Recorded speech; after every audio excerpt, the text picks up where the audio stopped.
Good morning students. इस online session में आप सभी का स्वागत है। इस सेशन में हम देखेंगे कि वर्ल्ड इन्वायरमेंट डे क्या होता है, किस उद्देश्य से मनाया जाता है और इस बार का जो वर्ल्ड इन्वायरमेंट डे है क्या उसका थीम है, क्या थीमेटिक एरिया है और क्या कोर एरियाज डिसाइड किए गए हैं फ्यूचर में हमारे इन्वायरमेंट की क्वालिटी को बनाए रखने के लिए।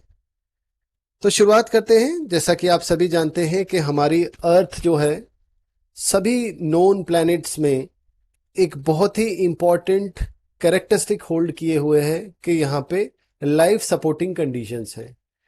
इन लाइफ सपोर्टिंग कंडीशंस में human beings, plants and animals सभी सरवाइव करते हैं। They live here and they grow here. इस तरह से हमारे जो इन्वायरमेंट है एक बहुत ही यूनिकनेस लिए हुए है। इस यूनिकनेस में यदि हम इन्वायरमेंट की बात करें तो environment in itself is a very complex thing which includes physical, chemical and biotic factors that help organisms to grow and sustain. हम जानते हैं कि हमारे इस environment में एबायोटिक कंपोनेंट्स हैं और कुछ बायोटिक कंपोनेंट्स हैं जो हमारी अर्थ को लिवेबल बनाते हैं। इसके साथ ही साथ हमारे इन्वायरमेंट में बहुत सारे एनर्जी कंपोनेंट्स हैं जो बहुत सारे मटेरियल को, बहुत सारे एलिमेंट्स को एक जगह से दूसरी जगह मूवेबल बनाते हैं, जिससे हम ऐसा कहते हैं कि हमारे पूरे के पूरे इन्वायरमेंट में बहुत सारी साइकिल्स हैं जिनके कारण हमारे एबायोटिक कंपोनेंट्स और बायोटिक कंपोनेंट्स जुड़े हुए हैं। यहाँ इस पर्सपेक्टिव में देखें तो हमारी अर्थ सरफेस पर जो क्वालिटी ऑफ लाइफ है वो क्वालिटी ऑफ एनवायरनमेंट पे निर्भर करती है। यानी हमारी अर्थ सरफेस पर जितने भी लिविंग ऑर्गेनिजम्स हैं वो कितने सरवाइव कर पाएंगे, उनकी वेलबींग कैसी होगी, उनकी सर्वाइवल कैसी होगी, ये इस बात पे निर्भर करता है कि हमारे इन्वायरमेंट की क्वालिटी कैसी है। हमारी अर्थ सरफेस पे जितनी भी स्पीशीज मिलती हैं, जैसा कि आप जानते हैं कि यहाँ पर बायोडाइवर्सिटी काफी रिच है वर्ल्ड ओवर। इन्हीं जितनी भी स्पीशीज मिलती हैं, ह्यूमन बीइंग्स जो हैं they stand aloof, they are different from other species, क्योंकि ह्यूमन बीइंग्स ने ओवर टाइम ग्रोथ करते करते, डेवलपमेंट करते करते एक खास चीज अपने अंदर लाई है, वो है टेक्नोलॉजी। ह्यूमन इवोल्यूशन में आज हम मैन को टेक्नोलॉजिकल मैन के रूप से जानते हैं और जिसके पास पावर है कि he can create as well as destroy anything. अब यदि हम एक ओवरव्यू देखें तो आप पाते हैं कि हमारे इस एबायोटिक एंड बायोटिक जो कंपोनेंट्स हैं हमारे इन्वायरमेंट के, जिसमें एबायोटिक कंपोनेंट्स में लैंड, एयर, वाटर आते हैं और बायोटिक कंपोनेंट में हम जानते हैं कि बहुत सारी लाइफ फॉर्म्स आती हैं जो डिफरेंट ऑर्गेनिजम्स की होती हैं, जिसको प्लांट किंगडम और एनिमल किंगडम से हम रिलेट करके देखते हैं। अब यदि एक ओवरव्यू देखें तो समय के साथ हमारे इन्वायरमेंट में बिकॉज ऑफ वेरियस फैक्टर्स, लेकिन इसमें जो प्राइमरी फैक्टर है जो ह्यूमन कंपोनेंट है उसके कारण बहुत सारा डिग्रेडेशन हुआ है। यदि हम देखें तो जो एबायोटिक कंपोनेंट है जिसमें लैंड डिग्रेडेशन एंड पॉल्यूशन हुआ है, एयर में एयर पॉल्यूशन हुआ है, वाटर में वाटर पॉल्यूशन एक प्रॉब्लम इमर्ज होके आई है, और इसी के साथ ही जो हमारी लाइफ फॉर्म्स हैं उनमें भी हंटिंग एंड जो मास एक्सटिंक्शन की एक समस्या उभर के आई है। ये सारी की सारी problems, land pollution, air pollution, water pollution, hunting and mass extinction of species, they overall suggest that there is a great degradation in environmental qualities. हमारी अर्थ का जो स्पेशल environmental conditions हैं वो somehow over time डिग्रेड हो रही। ये degradation की जो फ्रीक्वेंसी है और इंटेंसिटी है, ये दोनों ही आज हमारे प्रेजेंट डे सोसाइटी की एक सबसे मेजर और सबसे कैटास्ट्रॉफिक कंडीशन है जो बहुत ही थ्रेटनिंग है। जिसके कारण हम देखते हैं कि हमारे इन्वायरमेंट का जो बैलेंस है वो भी धीरे धीरे डिग्रेड हो रहा है। और इसी के आउटकम में जो लार्ज स्टॉर्म्स हैं या जो फ्रीक्वेंट ड्रॉट हैं, फ्लड्स हैं और इनकी सीवियरिटी है, वो सभी कुछ बढ़ता जा रहा है। आप देखेंगे कि वर्ल्ड ओवर बहुत सारी जगह फॉरेस्ट में अनप्रोवोक्ड फायर लग जाती है या बहुत सारी पेंडेमिक सिचुएशंस क्रिएट हो जाती हैं। ये सारी की सारी डिग्रेडेशन ऑफ एनवायरनमेंट के इंडिकेटर्स हैं। अब आज जो साइंटिफिक सोसाइटी है, साइंटिफिक कम्युनिटी है, वो लार्जली एक्सेप्ट करती है कि जितनी भी जो इन्वायरमेंटल डिग्रेडेशन हुई है that are because of human indulgence, human induced actions, and all these can have a catastrophic impact on the life forms, जिसके कारण आज बहुत सारी स्पीशीज एक्सटिंक्ट हो रही हैं day to day, and in future ये जो रेट है एक्सटिंक्शन की ये और भी हाई होने की प्रोबेबिलिटी है। अब इसी पर्सपेक्टिव में देखें तो सोसाइटी में बहुत सारे ऐसे लोग हैं जिन्होंने इस ह्यूमन पावर को कंट्रोल करने की कोशिश की और ऐसी कोशिश की कि हम ऐसे बहुत सारे स्टेप उठाएं, कलेक्टिव स्टेप्स उठाएं, जो हमारे अर्थ सरफेस पर जो इन्वायरमेंटल कंडीशंस हैं उनको फर्दर डिग्रेड होने से रोका जाए। यही प्रिवेंटिव मेजर्स जो हैं, इसी पर्सपेक्टिव में हम बहुत सारे इन्वायरमेंटल अवेयरनेस डेज मनाते हैं, चाहे वो ओजोन डे हो, चाहे वाटर डे हो, चाहे अर्थ डे हो। और इसी पर्सपेक्टिव में जो इन्वायरमेंट डे है वो एक आप कहें कि अवेयरनेस कैंपेन की तरह चलता है, ताकि हम ह्यूमन इन्वायरमेंट जो है, जो अर्थ पे इन्वायरमेंट है, उस पर ह्यूमन इफेक्ट जो है वो कम से कम करें और लोगों को अवेयर करें कि किस तरह हमने अपनी इस क्वालिटी चीज को डिग्रेड किया है। एक यहाँ एक बहुत इंपॉर्टेंट बात है जो समझने की है कि हमारे ह्यूमन सोसाइटी के इवोल्यूशन के बाद से ही ये जो प्रेजेंट सोसाइटी है, प्रेजेंट डे जहां हम रहते हैं, यहाँ इन्वायरमेंटल कॉन्शियसनेस कि जो हम जाने कि इन्वायरमेंट में क्या क्या प्रॉब्लम्स हैं, they are at the peak. हम बहुत सारी समस्याओं को जानते हैं। हमारी पुरानी जो सोसाइटी थी या जो पुराने लोग थे वो इन्वायरमेंटल प्रॉब्लम्स के प्रति इतने कॉन्शियस नहीं थे, लेकिन आज because of increasing media coverage and with increase in number and frequency of natural disasters world over, लोगों में इन्वायरमेंटल इश्यूज के पर्टेनिंग बहुत सारी अवेयरनेस हुई है। इन अवेयरनेस से हमारे इन्वायरमेंट के प्रोटेक्शन में कुछ ना कुछ जरूर हेल्प मिलती है। लोग अवेयर होते हैं तो उस अवेयरनेस से वो इन्वायरमेंट के हार्म को कम करते हैं, अपने जो इन्वायरमेंटल इम्पैक्ट है उनको कम करने की कोशिश करते हैं। इसी पर्सपेक्टिव में वर्ल्ड इन्वायरमेंट डे आता है जो 1974 से हर साल एक एनुअल इवेंट के रूप में 5 जून को मनाया जाता है। इसका बेसिक ऑब्जेक्टिव होता है to engage various governments, businesses and citizens in efforts to address present day environmental issues. जैसा कि हम जानते हैं कि इन्वायरमेंट, अर्थ का इन्वायरमेंट हम कहते हैं हमेशा। हम ये नहीं कहते इंडिया का इन्वायरमेंट या हम ये नहीं कहते चाइना का इन्वायरमेंट। हम किसी स्पेसिफिक कंट्री की बात नहीं करते, क्योंकि इन्वायरमेंट एक ऐसी चीज है जिसपे we are collectively responsible and we are collective owner of this चीज। This thing requires collective efforts. तो जिसके कारण हम गवर्नमेंट्स को एंगेज करते हैं बहुत सारी, एट द सेम टाइम हम बहुत सारे बिजनेस हाउसेस को, क्योंकि एंड ऑफ द डे जो हमारे यहाँ इन्वायरमेंटल डिग्रेडेशन हो रही है उसका बहुत ही बड़ा जो कॉज है वो बिजनेस हाउसेस के द्वारा किए जाने वाले पोल्यूशन या उनके द्वारा किए जाने वाले इन्वायरमेंट डिग्रेडेशन है।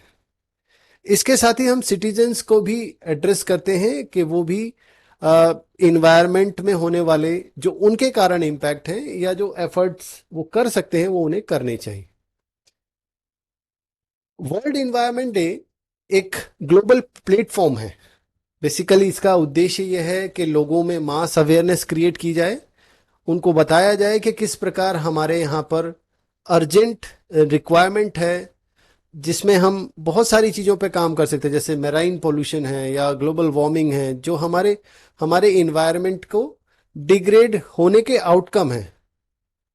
इस इवेंट में, इस ग्लोबल इवेंट में जो मिलियंस ऑफ लोग भाग लेते हैं, and they help each other to understand environmental problems, and they also discuss what can be the probable solutions at their national level and at their international level, what can be done to reduce the impact on earth's environment.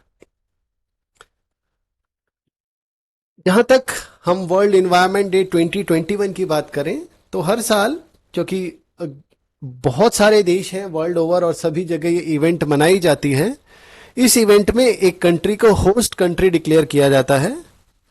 World environment day 2021 में host country Pakistan को रखा गया। और इसके यदि theme की बात करें, तो जैसे हर इवेंट का एक थीमेटिक एरिया होता है जिसके ऊपर वो काम करते हैं, जिसके ऊपर अवेयरनेस क्रिएट की जाती है। वर्ल्ड इन्वायरमेंट डे 2021 में इकोसिस्टम रिस्टोरेशन को मेन थीमेटिक एरिया बनाया गया। ऐसा कहा गया कि हमें इस तरफ काम करना चाहिए कि जो हमारा इकोसिस्टम है, समहाउ अनअवेयरनेस के कारण या लैक ऑफ पॉलिसीज के कारण जो डिग्रेड हो गया है, उसको रीजनरेट किया जाए, रिस्टोर किया जाए, इस तरह के एफर्ट्स किए जाएं। Ecosystem restoration can be promoted by conserving the ecosystem that is still intact. यहाँ पे हम एक बात कहें कि हमारे अर्थ के इन्वायरमेंट में बहुत सारा डिग्रेडेशन हो रहा है, but still there are lots of area जो इंटैक्ट हैं, जहाँ पे ओरिजिनलिटी बची हुई है। तो हमें चाहिए कि हम उस हेल्दी इकोसिस्टम को आइडेंटिफाई करें, उसकी जो रिचनेस है, बायोलॉजिकल रिचनेस, उसको आइडेंटिफाई करें और उसको ग्रो करने में मदद करें। इकोसिस्टम रिस्टोरेशन जो इस साल का इन्वायरमेंट डे है, उसका थीमेटिक एरिया है, that means preventing, halting and reversing the damage to the to go from exploiting nature to healing it। यानी हम एक्सप्लॉइट करने की बजाय अब उसको हील करने की कोशिश करें, जो जो समस्याएं हो गई हैं उनको रेक्टिफाई करने की कोशिश करें। वर्ल्ड इन्वायरमेंट डे 2021 एक और पर्सपेक्टिव में बहुत इंपॉर्टेंट है, क्योंकि इसी डे से यूनाइटेड नेशंस एक डेकेड की शुरुआत कर रहा है, एक ऐसे प्रोग्राम की शुरुआत कर रहा है जो एक डेकेड चलेगा, जिसमें इन्वायरमेंटल रिस्टोरेशन को प्रमोट किया जाएगा, जिसमें मिलियंस ऑफ हेक्टेयर जो समहाउ फार्म लैंड्स है वो डिग्रेड हो गए थे, उनको रिवाइव किया जाएगा। फॉरेस्टेड एरिया जो है उन्हें रीजनरेट किया जाएगा, and at the same time focus किया जाएगा from the top of mountain to the depth of sea, depth of ocean, सभी जो इन्वायरमेंट के इंपॉर्टेंट कंपोनेंट हैं, जो हमारे इकोसिस्टम हैं, उनको स्टडी किया जाए और उनके रिस्टोरेशन के लिए ग्लोबल एफर्ट्स किए जाएं।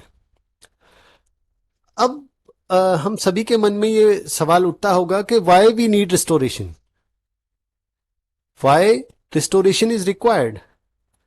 तो इसका सिंपल सा एस्पेक्ट है कि as we are aware that man has a exploitative nature, it exploits everything, every environmental condition on earth, that includes land, air, water and biodiversity, and the need of ours is to restore them, because these all conditions are very fragile, they are very important for our environmental condition कि हम इन चीज़ों को conserve करें। इस restoration का जो main aspect होना चाहिए, that ranges from land resources, water resources, air quality, and at the same time restoration of habitat of various living organism on earth surface। अब इस हमारी इस छोटी सी प्रेजेंटेशन के माध्यम से हम देखेंगे कि कौन कौन से वो एस्पेक्ट हैं एज अ स्टूडेंट, जो हम यदि समझने की कोशिश करें कि कौन कौन से वो एस्पेक्ट हैं जिनको रिस्टोरेशन की ज़्यादा ज़रूरत है और क्या उनके मैनिफेस्टेशंस हैं। तो सबसे पहले शुरुआत करते हैं, जैसा मैंने आपको बताया कि हमारे फिजिकल एनवायरनमेंट में जो एबायोटिक कंपोनेंट है, उसमें सबसे पहला सोर्स आता है, पहला कंपोनेंट आता है land. And somehow because of human induced actions, मानव के कारण हमारे इन्वायरमेंट में बहुत ज़्यादा डिग्रेडेशन हो रहा है। ये डिग्रेडेशन किस एस्पेक्ट में हमें नजर आता है? तो यदि हम देखें तो सॉइल इरोजन हो रहा है, हमारा जो लैंड है वो डंप साइट्स में कन्वर्ट होता जा रहा है। बहुत सारे ऐसे डंप साइट्स ओरिजिनेट हो रहे हैं जहाँ पे हम अर्बन वेस्ट, अर्बन जो सॉलिड वेस्ट हैं वो डंप करते जा रहे हैं। आप चाहे दिल्ली का उदाहरण लें या चाहे किसी भी इमर्जिंग टाउन का उदाहरण लें, हमारे पास बहुत सारा वेस्ट मटेरियल जनरेट हो रहा है, जिसके कारण हम अर्बन एरियाज के विसिनिटी में डंप साइट क्रिएट करते जा रहे हैं, जिससे लैंड की क्वालिटी डिग्रेड हो रही है। एट द सेम टाइम बहुत सारे जो हमारा रूरल एरिया है जहां पर हम सरप्लस यानी excessive use of fertiliser and pesticides कर रहे हैं, जिससे इसकी भी क्वालिटी खराब हो रही है। हम बहुत सारा बायो हैजार्डियस वेस्ट डंप कर रहे हैं। ये bio hazardous waste in itself land को पॉल्यूट कर रहा है और उसकी क्वालिटी को डिग्रेड कर रहा है। हमारे यहाँ पर जहाँ एग्रीकल्चर होती है, हम बहुत सारे फॉल्टी एग्रीकल्चरल टेक्निक्स यूज कर रहे हैं, जिसके कारण हमारे जो सॉइल है वो डिग्रेड हो रही है, उसकी सैलिनिटी इनहेंस हो रही है, लीचिंग हो रही है, जिसके कारण end of the day land pollute हो रहा है। इसके अलावा यदि हम देखें तो desertification in itself is a major problem. जैसे जैसे एरिडिटी बढ़ती जा रही है, रेनफॉल की जो टेंडेंसी है वो बदल रही है, डेजर्टिफिकेशन भी बढ़ता जा रहा है। लैंड डिग्रेडेशन का एक और मेजर कारण है कि अनट्रीटेड सीवेज जो है वो भी हम लैंड्स पे छोड़ देते हैं, लैंड रिसोर्स उससे भी डिग्रेड हो रहे हैं।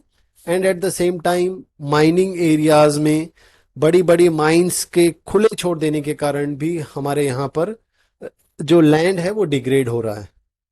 इसके अलावा इंडस्ट्रियल एरियाज में इंडस्ट्रियल जो एफ्लुएंट होते हैं, इंडस्ट्रियल जो वेस्ट होते हैं, वो बहुत सारे डंप कर दिए जाते हैं in the absence of their treatment land के ऊपर, जिससे पोल्यूशन बढ़ता है एंड लैंड की क्वालिटी जो है वो डिग्रेड होती है। यहाँ देखिए कुछ पिक्चर्स हैं। This pictures are nowadays very very common. In every city you can find some places having dump site. Large dump sites are very very common, at least in Indian cities, where in the absence of enforced environmental laws, जहां पर बहुत सारी हम dumps कर देते हैं, plastic है, segregation नहीं है, जिसके कारण जो है बहुत ही बुरा हाल है। एट द सेम टाइम अगर लैंड पे आप देखें तो सॉइल इरोजन जो है वो भी बहुत कॉमन है। रूरल एरियाज में गलीज बन जाती हैं और इससे जो हमारी फर्टाइल, जो हमारा मोस्ट प्रोडक्टिव जो रिसोर्स है सॉइल, वो डिग्रेड हो जाता है। इसके अलावा जैसे हमने पीछे डिस्कस किया कि पेस्टिसाइड्स और जो हम फर्टिलाइजर्स डालते हैं, जिसके कारण आप देखेंगे मूल रूप से बहुत ही ज़्यादा पॉल्यूशन हो रहा है।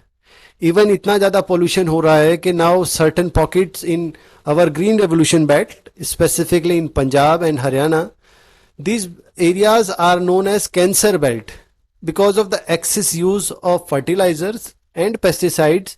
अब हमारा जो क्रॉप है वो उसमें भी इनके केमिकल कंपोनेंट आ गए हैं और हमारे जो फूड साइकिल है उसको इन्होंने इन्फेक्ट कर दिया है। इसके अलावा जैसा मैंने बताया कि फॉल्टी जो इरिगेशनल प्रैक्टिसेस है उसमें भी आप देखें कि बहुत सारा सेलाइन सॉइल हो जाता है, मिट्टी में ऊपर नमक आ जाता है, जिसके कारण उसकी क्वालिटी नेचुरल नहीं रहती, धीरे धीरे डिग्रेड हो जाती है। इसके अलावा डिस्पोजिंग जो हमारा डिस्पोजल है, बहुत सारे जो बायो हैजार्डियस कंपोनेंट हैं, जिसमें मास्क एक नया इमर्जिंग चैलेंज है। अभी पेंडेमिक सिचुएशन है तो हम बहुत सारे इस एस्पेक्ट पे ध्यान नहीं दे पा रहे हैं, लेकिन जैसे जैसे आप देखेंगे कि हम इसको ओवरकम करेंगे इस पेंडेमिक को, तो वी विल रियलाइज के जो मास्क हैं और जो बहुत सारे बायो जो केमिकल्स हैं, बायो हैजार्डियस वेस्ट हैं, उनका बहुत इम्पैक्ट हुआ है इस पिछले कुछ समय से। क्योंकि हमारे जो देश हैं, जो मोस्टली जो लीस्ट डेवलप कंट्रीज हैं, वहाँ इनके डिस्पोजल के लिए प्रॉपर मैकेनिज्म नहीं है, जिसके कारण ये लैंडफिल साइट्स में चले जाते हैं एंड लेटर ऑन ये पोल्यूशन कॉज करते हैं। इसी तरह बहुत सारा इंडस्ट्रियल वेस्ट हम डंप कर रहे हैं। आपको नीचे एक माइन दिख रही होगी, इस माइनिंग वाले एरिया में आप किसी भी तरह की कोई प्रोडक्शन एक्टिविटी नहीं कर सकते, क्योंकि माइन जो है पूरे के पूरे एरिया को डिग्रेड कर देती है। इंडस्ट्रियल डंप साइट्स बन जाती हैं, इंडस्ट्रियल एफुलेंट जो है वो हम वैसे ही अनट्रीटेड ही लैंड पे छोड़ देते हैं, जिसके कारण हमारा लैंड एरिया भी डिग्रेड होता है। अगला कंपोनेंट आता है हमारे फिजिकल इन्वायरमेंट का, वो आता है एयर। एयर में भी बहुत सारे पोल्यूशन हो रहे हैं। यदि इसका हम मैनिफेस्टेशन देखें तो क्या क्या हो रहा है एयर के संदर्भ में, तो यू विल रियलाइज कि slowly but steadily we are changing the composition of atmosphere. हमारे एटमॉस्फेयर में कुछ गैसेस ऐसी ऐड हो रही हैं जो फॉसिल फ्यूल के कंजम्पशन से हो रही हैं, जो ग्रीन हाउस गैसेस हैं। और उन ग्रीन हाउस गैसेस के यूज से हमारे एटमॉस्फेयर का जो कंपोजिशन बदल रहा है। जैसे हम देखते हैं कि CO2 इंक्रीज हो रही है, या जो हमारी मीथेन है उसका कंपोजिशन बढ़ रहा है। ये हमारे एटमॉस्फेयर को प्रॉब्लम क्रिएट कर रही है, जो ग्लोबल वार्मिंग के रूप में रिफ्लेक्ट हो रहा है।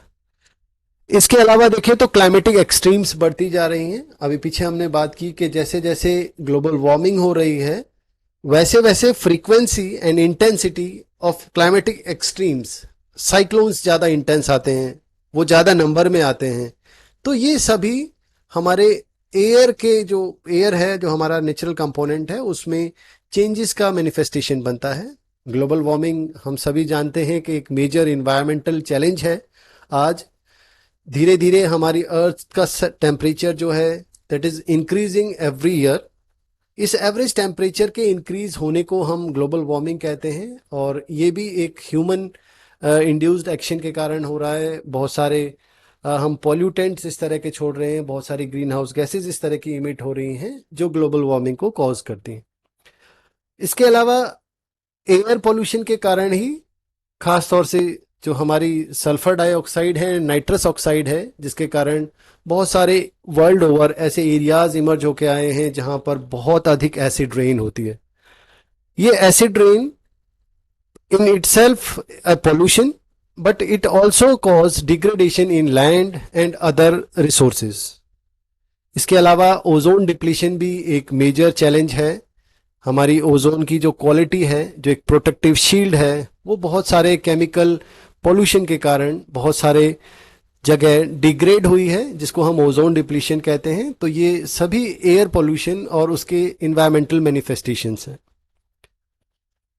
आप सभी इन चित्रों से बहुत अधिक वाकिफ होंगे। हर शहर में, हर जगह, इवन गांव में भी आजकल ये कॉमन बात है कि एयर पोल्यूशन बहुत बढ़ गया है। Factories, vehicles, open burning of dust particles, जो हमारे डंप साइट्स हैं वहाँ पर राउंड द क्लॉक आग लगी रहती है, जिसके कारण बहुत सारा हार्मफुल स्मोक जो है वो इमिट होता है। हम जानते हैं कि अर्थ का टेम्परेचर बढ़ रहा है जब से हमारे यहाँ इंडस्ट्रियल रेवोल्यूशन हुई है, तब से लेकर, और साथ ही साथ अर्थ पर जो हमारा अंटार्कटिक रीजन है वहाँ पर एक ओजोन होल क्रिएट हो गया है। एट द सेम टाइम बहुत सारे फॉरेस्टेड एरिया जो है वो एसिड रेन के कारण डिग्रेड हो रहा है। एयर पोल्यूशन का ही मैनिफेस्टेशन है कि बहुत बड़े, इंटेंस और फ्रीक्वेंसी में ज़्यादा जो साइक्लोन्स आ रहे हैं, जो हमारे अर्थ पर बहुत सारी जो प्रॉपर्टी है और लाइफ को थ्रेट करते हैं। हर साल बहुत सारे लोग इनके कारण मारे जाते हैं। आगे देखें, जब हम बात करते हैं हमारे बायोटिक कंपोनेंट्स की, तो हम पाते हैं कि बायोटिक कंपोनेंट्स में भी इन्वायरमेंट डिग्रेडेशन का एक मेजर इम्पैक्ट दिख रहा है।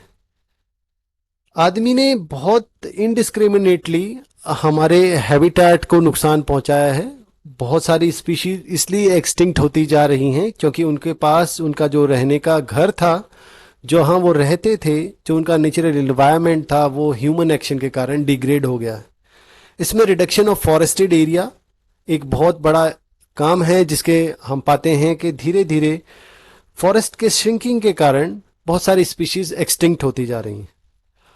आज बहुत सारी स्पीशीज एक्सटिंक्ट हो रही हैं, लेकिन हमारे पास चूंकि बहुत सारी अभी टेक्सोनॉमिकल क्लासिफिकेशन पूरा नहीं है, जिसमें हम बहुत सारी स्पीशीज को आइडेंटिफाई भी नहीं कर पाए हैं, वो भी स्पीशीज एक्सटिंक्ट होती जा रही हैं। इसका एक कारण ये भी है कि जो उनके लिए खाना था, जो उनका प्रे बेस था, वो भी धीरे धीरे खत्म होता जा रहा है। हमने एक स्पीशीज को पूरी ही तरह खत्म कर दिया, जिससे उन पे डिपेंडेंट अदर स्पीशीज भी थ्रेटनिंग कंडीशन में आ गई। इन सभी का कम्युनिटिव इम्पैक्ट क्या पड़ा? हैबिटेट लॉस का, प्रे बेस का खत्म होना, जिसके कारण मैन इन्वायरमेंट में मैन और एनिमल का कन्फ्लिक्ट बढ़ा। इन्वायरमेंट धीरे धीरे ऐसा हो गया कि जो फॉरेस्ट के विसिनिटी वाले एरिया थे वहां पर फ्रीक्वेंट मैन एनिमल कन्फ्लिक्ट्स होने लगे। हमारा इकोसिस्टम नॉर्मल फंक्शन नहीं करने लगा। बहुत सारे ऐसी चेंजेस आ गए जो एबनॉर्मेलिटी को दिखाते हैं। इसके अलावा एक और जो हमारा ह्यूमन एक्शन जो है जिसके कारण हम कहते हैं कि हमारी स्पीशीज पे बहुत खतरा है, that is the fragmentation of habitat. हमने एक बड़े जंगल के बीच से ट्रेन की पटरी बिछा दी, ये होता है फ्रेगमेंटेशन। तो जो ट्रेन की पटरी होती है या सड़कें होती हैं, इससे पूरा का पूरा जो हैबिटेट है वो 2 हिस्सों में बंट जाता है या 4 हिस्सों में बंट जाता है, जिसके कारण बहुत सारे स्पीशीज जो हैं वो जो पूरे फॉरेस्टेड एरिया में घूमते थे वो डिस्टर्ब हो जाते हैं, बहुत सारी एक्सीडेंट्स हो जाते हैं। तो ये भी अपने आप में एक ऐसा कारण है जो मैनिफेस्ट करता है इन्वायरमेंट डिग्रेडेशन को। ये देखिए सबसे जो पैथेटिक सिचुएशन है कि हमने अपना घर बसाने के लिए बहुत सारी जो नंबर ऑफ स्पीशीज हैं उनका घर बर्बाद कर दिया, जिसके कारण ये स्पीशीज जो हैं अपने हैबिटेट को लॉस कर गई हैं। इसका एक बहुत बड़ा कारण है कि फॉरेस्टेड एरिया भी जो है काफ़ी श्रिंक हुआ है। बहुत सारे जो बड़े जगह थी जहाँ पे, जिसमें ब्राज़ील है या ऑस्ट्रेलिया है जहाँ बहुत सारे जंगल थे, वहाँ पे इनडिस्क्रिमिनेट कटिंग के कारण ये फॉरेस्टेड एरिया कम हो गए। हंटिंग एक बहुत ही मेजर प्रॉब्लम है वाइल्ड लाइफ के कंजर्वेशन में। आज भी जब बहुत सारे इन्वायरमेंटल चैलेंजेस हैं तो भी लोग without knowledge, without any any discrimination बहुत सारे वाइल्ड लाइफ का शिकार करते हैं, जो बहुत ही गलत है, जो बहुत ही हमारे इकोसिस्टम के लिए थ्रेटनिंग है। फॉरेस्ट फायर जो है वो भी काफ़ी हो रही है, और आप देखेंगे इस फॉरेस्ट फायर के कारण जो हमारा पिछले साल आपने देखा कि ऑस्ट्रेलिया में वाइल्ड फायर लगी, ब्राज़ील में आप सुनते हैं हर साल फॉरेस्ट फायर लगती है, इसी तरह यूएसए में। ये जो फॉरेस्ट फायर्स होती हैं बहुत सारी स्पीशीज़ को नुकसान होता है, और जो स्पीशीज़ पहले से ही थ्रेटन्ड होती हैं वो कई बार एक्सटिंक्ट हो जाती हैं।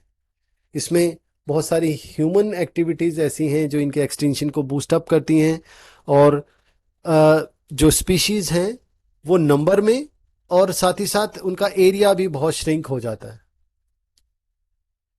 यहाँ हम पाते हैं कि जो हमारे स्पीशीज हैं उसका जो प्रे बेस है जिस पे वो डिपेंडेंट है, उसकी संख्या जो है इस ड्रास्टिक रूप से कम हुई है। जब हम पहले देखें, यदि आज से लगभग 50 साल पहले या 100 साल पहले, तो उनका जो नंबर था, उनकी जो स्ट्रेंथ थी बहुत अधिक थी, क्योंकि उस समय ह्यूमन यूज कम था उस इन्वायरमेंट का, उस इकोसिस्टम का जहां वो रहते हैं।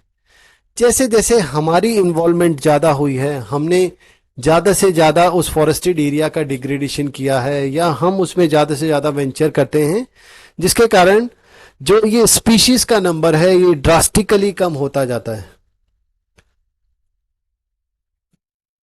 इसी इन्वायरमेंट डिग्रेडेशन का, हमारे हैबिटेट लॉस का एक आउटकम ये होता है कि फ्रीक्वेंट कन्फ्लिक्ट होते हैं ह्यूमन बीइंग्स के बीच में और एनिमल्स के बीच में, जो एक बहुत कॉमन साइट हो गई है। और धीरे धीरे ये जो नंबर्स हैं जहाँ पे एक्सीडेंट्स होते हैं, जहाँ पर कन्फ्लिक्टिंग जोन्स इमर्ज होती हैं, ये बहुत सारे बढ़ते ही जा रहे हैं। Not only in India, world over ऐसी टेंडेंसी है कि जो हमारे हैबिटेट है जहाँ पे जीव जंतु रहते थे, उनका ख़त्म हो जाने के बाद वो नियर बाय हैबिटेड एरिया में आके लाइफ एंड प्रॉपर्टी को नुकसान पहुंचाते हैं। एंड उसके रेसिप्रोकल में आदमी भी इन स्पीशीज को बहुत नुकसान पहुंचाता है। हम बहुत बार पाते हैं कि जो वाइल्ड एनिमल्स हैं वो विलेज में घुस गए, तो उन्होंने तो जानवरों को मारा ही, बल्कि लोगों ने उस जानवर को भी मारा। तो इस तरह से कन्फ्लिक्टिंग कंडीशन बन जाती है। अगला हमारे इन्वायरमेंट का एक पार्ट आता है वाटर। हम जानते हैं कि अर्थ पे बहुत सारा पानी है, ये पानी भी धीरे धीरे डिग्रेड हो रहा है। यदि हम इसके डिग्रेडेशन को देखें तो इसकी एसिडिटी बढ़ रही है। हम लैंड पे जिस तरह डंप कर रहे हैं उसी तरह हम ओशंस में भी अपना सारा का सारा कचरा डंप कर रहे हैं। इसी के अलावा बहुत सारा इफ्लुएंट जो लिक्विड वेस्ट है उसको भी हम डंप कर रहे हैं अर्बन जो वेस्ट आता है उसको अनट्रीटेड ही हम नदियों में डालते हैं और नदियां उसको and of the day oceans में डंप करती है। इसके अलावा बहुत सारे कारणों से केमिकल्स भी हमारे वाटर में मिक्स हो रहे हैं। हमारे रिवर्स में, हमारे अंडरग्राउंड वाटर में जो इतना अधिक केमिकल मिक्स हो रहा है कि जो आप देखें रिवर्स हैं वो उनका जो कलर है वो ब्लैकिश हो गया है, उसमें इतना ज्यादा पॉल्यूशन मिक्स हो गया है। इसके अलावा वाटर के कंटेक्स्ट में एक और जो मेजर इन्वायरमेंटल चैलेंज है कि हम बहुत ज्यादा एक्सट्रैक्ट कर रहे हैं हम अपना ग्राउंड वाटर।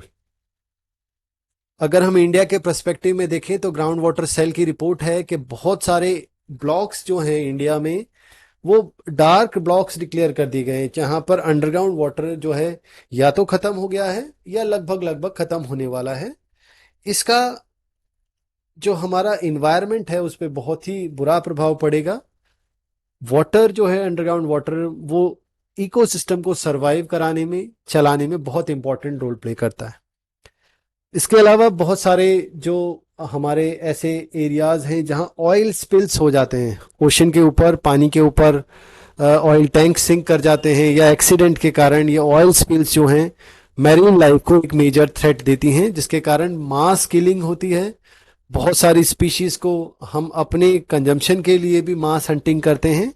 ये सभी मिला के एक इन्वायरमेंटल ऐसी कंडीशन बनती है जो बहुत ही थ्रेटनिंग है। ये देखिए बहुत सारा वाटर बॉडी जो है उसमें हम अपने solid and as well as जो लिक्विड वेस्ट हैं उनको डंप करते हैं और जो प्रॉब्लम कॉज करते हैं, यहाँ की मैरीन लाइफ के लिए थ्रेट क्रिएट करते हैं। वाटर बॉडीज जो हैं, क्योंकि पानी सबको चाहिए, तो हम जो अनट्रीटेड केमिकल वेस्ट जो हैं ज़मीन पे छोड़ते हैं वो लीच करके नीचे चले जाते हैं and and of the day जब हम उस वाटर को कंज्यूम करते हैं for drinking purpose and for agricultural purpose, उस पर व्यापक प्रभाव पड़ता है हमारे सेहत पर। इसके अलावा एक जो आज बहुत ही थ्रेटनिंग कंडीशन है कि हम जो अर्बन वेस्ट है जो नदियों में डंप करते हैं और एंड ऑफ द डे जो ओशंस में जाके डंप हो जाता है, वो ओशंस में जो ओशनिक गियर्स हैं वहां पर वो इस तरह से फंस जाता है कि ओशंस के अंदर भी मेजर डंप साइट्स क्रिएट हो गई हैं। अभी जहां ये आपको सर्कुलर मोशंस दिख रहे हैं, यहाँ पे ओशनिक करंट्स इस तरह से हैं, आपकी विंड सर्कुलेशन इस तरह का है कि यहाँ इन 5 जगहों पर वर्ल्ड ओवर से जो कचरा आता है, जो जो बायोडिग्रेडेबल नहीं होता है, जो रजिस्ट करता है डिग्रेडेशन को, वो यहाँ डंप हो जाता है। इसमें पैसिफिक एरिया है, अटलांटिक, नॉर्थ अटलांटिक ओशन है, साउथ अटलांटिक है, इंडियन ओशन है, फिर पैसिफिक ओशन है। ये सारे के सारे जो एरियाज हैं यहाँ पर आप कहें कि मेजर ओशनिक डंप साइट्स हैं, जिसमें अधिकांश हम प्लास्टिक का डंप साइट डंप के रूप में देखते हैं। इसके अलावा देखिए कि बहुत सारे जो हमारे एक्वेटिक लाइफ है उसको भी बहुत मेजर थ्रेट है। और एक आप उदाहरण के लिए देख सकते हैं कि एक डॉल्फिन मिलती है गंगा रिवर में। ये वैसे भी पोल्यूशन के कारण काफी कम मिल रही है, एक इंडेंजर्ड स्पीशीज है, लेकिन ह्यूमन बींग्स जब कभी ये दिख भी जाती है तो ह्यूमन बींग्स इसका इनडिस्क्रिमिनेटली हंटिंग करते हैं, जो बहुत ही थ्रेटनिंग कंडीशन है। ये आप देख सकते हैं कि बहुत सारे पोल्यूशन को दिखाया गया है कि किस तरह ऑयल स्पिल्स जो हैं वो एक्वेटिक लाइफ को प्रभावित कर रही हैं, हमारे प्लास्टिक के डंप्स जो हैं ओशन में वो प्रॉब्लम कॉज कर रहे हैं। एक बहुत ही दुखदाई पिक्चर है जिसमें आप देखें एक टर्टल है जो किसी समय एक प्लास्टिक में फंस गया था। प्लास्टिक डिग्रेड नहीं हुई, लेकिन टर्टल को अपनी ग्रोथ की जो पैटर्न है उसको बदलना पड़ा।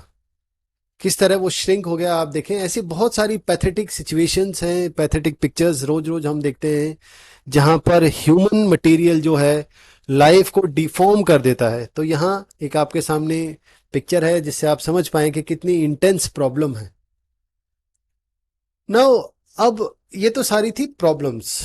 Now as a individual, as a group of, as a member of society, as group हम क्या कर सकते हैं। यदि हम उनकी बात करें तो सबसे पहले है हमने अपना नेचर जो है उसमें इस तरह का चेंजेस लाना पड़ेगा कि हमें कंजर्वेशन करना पड़ेगा, हमें केयर करनी पड़ेगी और हमें प्रोटेक्शन करना पड़ेगा जो अदर स्पीशीज हैं जो हमारे साथ हमारी अर्थ को शेयर करती हैं। हमें आवश्यकता इस बात की है कि हम प्लांटिंग करें, हम अधिक से अधिक ट्री लगाएं, लगाएं ही नहीं बल्कि उनको प्रोटेक्ट भी करें। बहुत बार ऐसा देखने में आता है कि हम प्लांटेशन ड्राइव के दिन एक पेड़ के साथ फोटो खिंचवाते हैं, बट उसके बाद हम उसकी केयर नहीं करते। हमें ट्री प्लांट करना है तो हमें प्लांट करने के साथ साथ उसकी प्रोटेक्शन भी करनी है। हमें अपनी लाइफस्टाइल को लेस प्लास्टिक इंटेंसिव बनाना होगा ताकि हम कम से कम प्लास्टिक यूज करें। हम अल्टरनेट सोर्स ऑफ एनर्जी, जिनको हम रिन्यूएबल सोर्सेज ऑफ एनर्जी कहते हैं या non conventional sources of energy कहते हैं, जिसमें विंड एनर्जी, सोलर एनर्जी, इनको अधिक से अधिक प्रयोग करें। हम अपनी अर्थ पे मिलने वाले जितने भी प्लांट्स हैं, जितने भी एनिमल हैं, उनको प्रोटेक्ट करें। हम अर्थ सरफेस पर पॉपुलेशन को कंट्रोल करें, क्योंकि पॉपुलेशन जो बेस बड़ा होता है तो जाहिर सी बात है बहुत सारे नेचुरल के रिसोर्सेज हैं उनको एक्सट्रैक्ट किया जाता है। तो पॉपुलेशन कंट्रोल भी एक एनवायरमेंट प्रोटेक्शन की तरफ एक स्टेप हो सकता है। हमें बहुत सारी तरह की नई टेक्नोलॉजीज को इवॉल्व करना चाहिए, ना केवल इवॉल्व करना चाहिए बल्कि जो थर्ड वर्ल्ड कंट्रीज हैं, जो पुअर कंट्रीज हैं, उनके साथ हमें शेयर भी करना चाहिए। एट द सेम टाइम हमें ऐसे स्टेप्स उठाने चाहिए जिससे हम पॉवर्टी और हंगर के खिलाफ लड़ पाएं, जिसके कारण हमारा इन्वायरमेंट जो है वो एक सस्टेनेबल हो सके, हमारा डेवलपमेंट जो है सस्टेनेबल हो सके। इसी पर्सपेक्टिव में दो डायमेंशन जो सबसे ज्यादा इंपॉर्टेंट है कि हमें हमें हर इंडिविजुअल को एज ए ग्रुप में, as a individual, as a society, हमें इन्वायरमेंटल लॉज को कंपाइल, उनकी फॉलो करना चाहिए। यदि हम कंप्लायंस करेंगे इन्वायरमेंटल लॉज की तो हमारा इन्वायरमेंट सही रहेगा, प्रोटेक्टेड रहेगा। दूसरा जो डायमेंशन जो आवश्यक है कि हम प्लास्टिक का रिड्यूस करें यूज, हम उसको रीयूज करें और रिसाइकिल को प्रमोट करें। ये तीनों के तीनों जो हैं एक बेसिक फाउंडेशन हो सकते हैं हमारी प्रोग्रेसिव थिंकिंग की, जिसमें हम इन्वायरमेंट प्रोटेक्शन की बात करें। यहाँ being a student of geography हम सभी को समझना चाहिए कि नेचर में बहुत सारी नेचुरल साइकिल्स हैं। जैसे हम पढ़ते हैं hydrological cycle, carbon cycle, nitrogen cycle, sulphur cycle. ये सभी बहुत इंपॉर्टेंट हैं क्योंकि ये सभी इन्वायरमेंट के कंपोनेंट हैं। ये इन्वायरमेंट को सस्टेनेबल बनाने में, लाइफ सपोर्टिंग कंडीशंस देने में मदद करती हैं। तो हमें सभी को चाहिए कि हम इनको प्रोटेक्ट करें, हम कंजर्व करें और एज ए इंडिविजुअल हम अपनी सोसाइटी में इस अवेयरनेस को बढ़ाएं कि हमें इन सभी को प्रोटेक्ट एंड कंजर्व करना चाहिए, ताकि हमारी अर्थ जो है आज की तरह, जिस तरह से हैबिटेबल है, वैसी ही बनी रहे। रिसाइकलिंग, जैसा मैंने आपको बताया, कि एक मूल मंत्र हो सकता है जिसमें हम पहले तो सेग्रीगेशन ऑफ वेस्ट की बात करें। हम इंडिया लेवल पे बहुत सारे ऐसे प्रोजेक्ट्स देखते हैं जहां सेग्रीगेशन की बात हो रही है, लेकिन समहाउ वो उतने इफेक्टिव नहीं है, क्योंकि इन्वायरमेंट के प्रति जो हमारी सजग हैं हम जितने, उतने हम अपने वेस्ट को सेग्रीगेट नहीं कर रहे हैं। अगर हम सेग्रीगेट करें तो उसकी रिसाइकलिंग आसानी से हो पाती है। तो हम अलग अलग कंटेनर्स में प्लास्टिक, ग्लास, पेपर और मेटल को कलेक्ट करें, क्योंकि इन सभी की अलग अलग डिस्पोजेबल लाइफ है। जैसे पेपर जो है डिकम्पोज हो जाता है 2 हफ्तों से लेकर, कई पेपर ऐसे होते हैं जो 5-5 साल के बाद डिग्रेड होते हैं। प्लास्टिक बहुत लंबे समय बाद डिग्रेड होती है, कई केसेस में होती भी नहीं है। इसी तरह मेटल जो है वो भी नेचर में अनडिकम्पोज ही पड़ा रहता है। तो आवश्यकता इस बात की है कि हम सेग्रीगेट करें और हर किसी को अलग तरह से डिस्पोज करने की कोशिश करें। हमारे नेचर में जो सबसे मेजर इन्वायरमेंट प्रॉब्लम कॉज कर रहा है, जो पोल्यूशन कॉज कर रहा है, चाहे वो लैंड पोल्यूशन हो, चाहे वाटर पोल्यूशन हो, उसमें प्लास्टिक एक बहुत इंपॉर्टेंट रोल प्ले करता है। हम सभी को लेस प्लास्टिक इंटेंसिव होना पड़ेगा। हम कम से कम यदि प्लास्टिक यूज करें तो हम अपने इन्वायरमेंट को प्रोटेक्ट कर सकते हैं। क्योंकि जितनी भी हम प्लास्टिक यूज करते हैं उसका सिर्फ 9% ही रिसाइकिल हो पाता है। ये 9% is very less amount as compare to plastic that we are producing. तो इस कंटेक्स्ट में हमें अपनी लाइफस्टाइल में यदि चेंज लाएंगे तो हम बहुत सारे ऐसे काम कर सकते हैं जिसके कारण हमारी जो अर्थ है वो सस्टेनेबल बन पाएगी।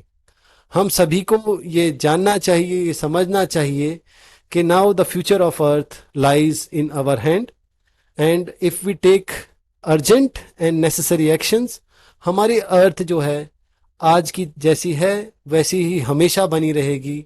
इस पर लाइफ सपोर्टिंग कंडीशंस बनी रहेंगी और हम सभी इस पे हैप्पीली रह पाएंगे। तो हमें आवश्यकता इस बात की है कि हमें केयर करनी चाहिए अपने इन्वायरमेंट की, अपनी अर्थ की। हम कम पोल्यूशन फैलाएं, कम रिसोर्सेज यूज करें, हम रिसाइकिल करें, हम वेस्ट नहीं करें, जिससे हमारा अर्थ ब्यूटीफुल अर्थ बना रहे। इसी थीम के साथ आज की प्रेजेंटेशन में इतना ही। आपके यदि कोई प्रश्न हो, कोई सुझाव हो, तो आप इस ईमेल आईडी के माध्यम से मेरे से जुड़ सकते हैं। आज के लिए thank you. Have a nice day.